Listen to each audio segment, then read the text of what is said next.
Hey guys, and welcome back to our Vexel Art tutorial. I hope that we are doing fine and we are safe inside our houses. Today I'm going to share to you some tips and techniques on how to use the pen tool.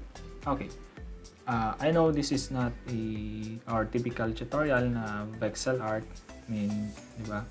Ayun, but mastering or knowing how to use the pen tool is a must or isang requirement on making Vexel arts. Okay, to access the pen tool, and we can just press P sa keyboard. Pipindutin lang natin yung P sa keyboard, or maybe to just go to the toolbar or this one, yung tools natin dito, and makikita nyo po yung pen tool, which is this one. Okay, and to change the settings of the pen tool, pwede po nating right click yan. Usually yung ginagamit naman natin sa pag-Vexel art ay this one, yung number 1, yung unang settings or option for the pen tool, which is the pen tool. Although we can use this, there are other options na itong mga to, delete anchor, add anchor, but usually what we use is the pen tool only. And then on making a Vexel art, make sure na naka-shape po yung settings natin dito, and then yung fill natin is yung color na gusto natin gamitin, and make sure also to turn off the or disable the stroke, which is no color lang yung options natin.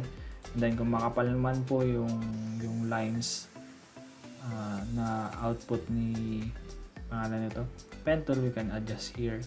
What we use is this one, although hindi lalabas to if stroke is disabled. Then some other options which will be discussed sa next videos natin on using the pen tool. Okay, I think we are okay and fine. Handa na tayong gamitin pen tool. Make sure we correct settings, shape. Okay, make sure shape, not path. Okay, let's start. And usually what I do is adding a new solid color here, and I'm just going to choose yung gusto kong color, not so white, not so dark, and just gray. Okay, if we are using o ginagamit natin yung shape natin or this one sa taas, that pag nag-click po tayo using the pen tool, magkakaroon po tayo ng panibagong layer dito, which is this is the shape layer. Okay, panibagong layer po yan. To start with, tinatawag tayong anchor points and points. Yan. Kapag nag-click po ako, ito na po yung anchor point po natin. And then, may new layer po tayo. Ngayon, if pumindot po ulit ako dito, mangyayari is that yung point na ginawa po nating una, ayan, and then pumindot po ulit tayo ng panibagong point dito, kakaroon po sila ng ayan, connection. Okay, and then if we're going to click na naman dito, ayan na po, may tatlong anchor points na po tayo, and then nafi-fill na po yung space in between po. Yan. And then ganun din po mangyayari pag mag-click po ulit ako dito and dito. Okay, and pwede po nating tanggalin yung fill kung gusto po natin para mawala po yung black. Yan, so nawala na po siya. At kung gusto naman natin palitan yung color, can just select maybe yellow and press enter. Okay, so may shape na po tayo gamit yung pen tool, which is this one. Okay, after that, some techniques na pwede po natin gamitin is that, for example, this one hindi po siya pantay or pantay. Yan, we can just click yung control sa keyboard po natin, click the anchor point na gusto natin i-adjust, which is this one, pressing control. Pwede po natin i-adjust sa position na gusto po natin siyang yan, ayos. Release yung control sa keyboard, can just adjust na naman to para maging pantay po sila doon. Just press control, click the anchor point, adjust, and Kung gusto naman po natin mas precise, you can just select V sa keyboard, Control R para lumabas yung ruler, which is this one. Yung B sa keyboard, i-drag lang natin dito. I-drag lang natin yung ruler para magkaroon pa tayo ng guide. Yan, ganun din po dito sa taas. Okay, so ito po. And how about this? Paano na po ito? Ano na pong nangyari? Is that hindi ko na mabalikan. Para ma-edit po ulit natin tong shape na to, you can just go back to P or pen tool, just press B or P. Ayan. Zoom ko lang konti. By pressing Control sa keyboard, we can adjust the anchors. Ayan.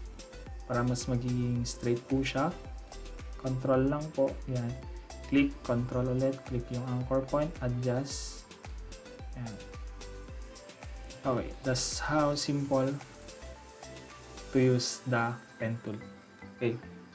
After that, if you are satisfied with the color, with the output, you can just set press enter or escape. Ayan. Para lumabas na po tayo doon. Okay. What if gusto ko naman pong circle? Kung bilog naman po, just press or click kung saan nyo po gusto. Ayan. Always po tayo mag-start sa isang point po. Okay. Then papansin po ninyo dito, gumawa po siya ng panibagong layer. Okay. Yung layer po nating nauna, which is this one, and then yung pangalawang layer po natin, which is this one. Okay. Select lang po natin or click lang po dito. Then click po ako dito sa maybe yung circle kasi natin ganun. So click po ako dito. Yan. Click lang po, huwag nyo pong bibitawan, drag nyo lang po konti. Yan. For example, satisfied na po tayo dyan. And then mapapansin po ninyo, ito na po. Yan. Ito na po yung anchor. Yan. Yung dalawang ito. So this is the anchors and this is the anchor point. Then just going to first point, second anchor point. Okay? So tatlo, another anchor point. Yan. So papansin po natin, medyo bilog na po siya. And then to adjust this one, the anchor, pwede po natin pindutin yung Alt sa keyboard. And then papansin po ninyo, pag tinapat po natin sa anchor yung cursor po natin, ay nag-iiba po yung symbol. Okay. So this only means na pwede na po natin i-adjust by yan. Selecting this one, the anchor point or the anchor. Yan. Pwede po natin i-adjust. And ganun din po dito sa kabila.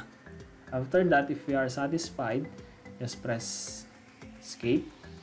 And then click po ulit natin yon by using control click, then control Z.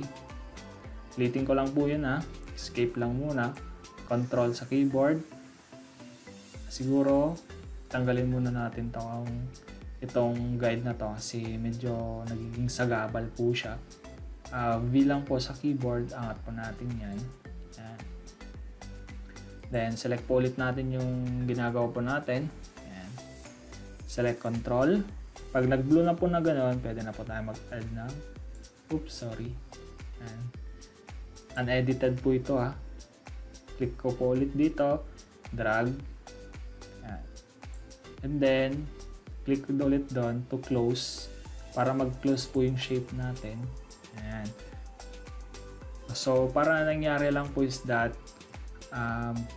nag-drawing lang tayo po ng bilog na ganon, pero patigil-tigil. So ito yung first anchor point natin, dili po natin doon, ganon, and then close po natin doon. Okay. To adjust this one, you can use the control sa keyboard. Yan, para i-adjust po sa shape na gusto po natin. Okay. Yan. So ganyan lang po. Example, ganyan na po yung output natin po sa circle. Although not perfect circle, pero at least nakukuha nyo po yung basic po on how to use the pen tool, how to curve, and how to control the anchor points using Control and Alt. Okay, what if we want to make sharp curves? Okay, so let's just press escape sa keyboard and then siguro just click. Okay, another layer here sa right corner natin, and then click here, and then click ko po ulit dito. And so nagkaroon na po na tayo ng triangle, and then gagawa na po tayo ng curve, which is i-close ko po dito, and then i-drag ko lang po. Yan, drag lang po natin. Ganun. Yan. So press enter. Yan. So may 3 shapes na po tayo using pen tool. Okay, para mas maging mas madali po nating maintindihan or sundan kung paano po gamitin ng pen tool, nag-download po ako ng image sa internet, which is this one. This is not mine. Kita ko lang po to sa internet na pwede po nating gayahin or i-trace. Okay? Pwede po nating i-trace to. This is just a tutorial on how to use the pen tool, okay? So, gaya ng ginawa natin kanina, just click this one and then add solid color. I think hindi na siguro tayo mag-add ng just to minimize yung confusion po, no? Yan. Sige. Pen tool, let's trace. First point, this one. Second point. And then, wag nyo munang bibitawan yung mouse. Just click and then drag. Okay. So, click po ulit dito. Yan. Nangyari po ay medyo mahaba. So, press Alt. Yan, to adjust. And then, click na naman dito. Yan. And then, close po natin doon. Yan. So, nangyari, gaganyan po siguro kayo. Control nyo lang. Yan. For example, ganyan, dibitawan nyo pong ganon. Okay? Para palabasin po yung anchor points or yung anchors natin, kagaya nito, just press Control and click the point. Yan, para lumabas. Adjust by pressing Alt. Control Z kung nagkamali man. Yan. Okay. Next is, syempre, kung square lang din naman, madali lang po yan. First anchor, first click, second click, third, fourth, to close. Yan. Press enter to finish. Okay, next is siguro ito po. Gawin po natin to. Yan. First click and second, third, click and drag lang. Click po dito for fourth, fifth, click po dito, drag, up, and then close. And we're okay. Ulitin po natin. For this one, just click. For straight lines, click, and then click po natin dyan. Saka po tayo mag-curve dito. Click, drag, then close. Okay. Isa pa, dito naman tayo. Unahin natin yung straight lines. Yan. Click po dito. Kung hindi nyo po kaya hanggang doon, siguro, click na lang po natin dito. And then, click po ulit dito, drag, and close. Okay. Now, naalam na po natin kung paano po mag-curve, paano po gamitin yung control and yung alt. Siguro, let's try to make a more complex shape using pen tool. May another image po nakita sa internet, which is this one is shuriken. Okay, this will just test the po natin, yung curvings po natin, paano po natin i-manipulate yung pen tool pagdating sa curves. Okay, so we're ready. Okay, i-apply po natin yung natutunan natin kanina, which is siguro i-start po tayo dito, click, and then click po natin dito. Click yan, huwag nyo pong bibitawan. Gagawin po natin is drag po natin siya. Ayan. Hanggang sa makuha po natin yung shape. Ayan. So nakuha na po natin yung shape na yun. Let's cut this one. Paano po natin kakat to? Press Alt sa keyboard. Then mapapansin po ninyo yung cursor po natin. Nag-iiba po siya ng sign. Nagkakaroon po ng inverted V. Click po natin yung Alt sa keyboard. Then click natin tong point na to. And then mapuputol po yung anchor. Okay?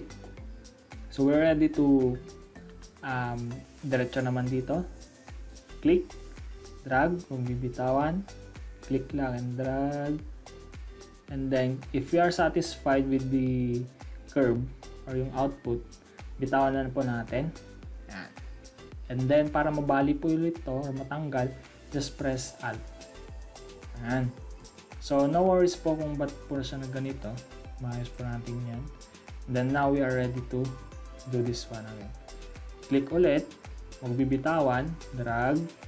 Hanggang sa makuha natin yung gusto nating position or output.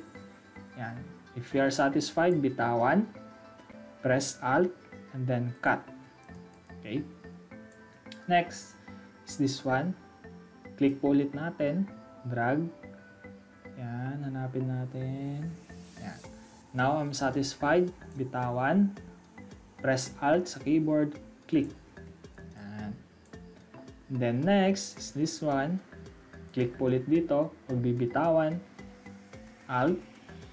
Alt. Yan. I'm satisfied. Bitaw. Alt sa keyboard. Cut. Next 2 points. Okay. Click po natin dito, which is the end point. Drag.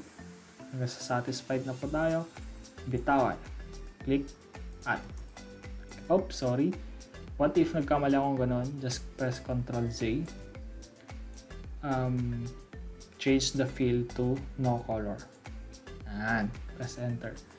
Ngayon, what happens that nawala yung ginagawa natin kanina? No worries, wala pong problema doon. Para mabumalik po tayo doon, just press the control sa keyboard. Yan. Kikita po ulit natin yung na-trace po natin kanina. Okay. To continue, just press yung control sa keyboard. Click this one, which is the last point na ginawa natin.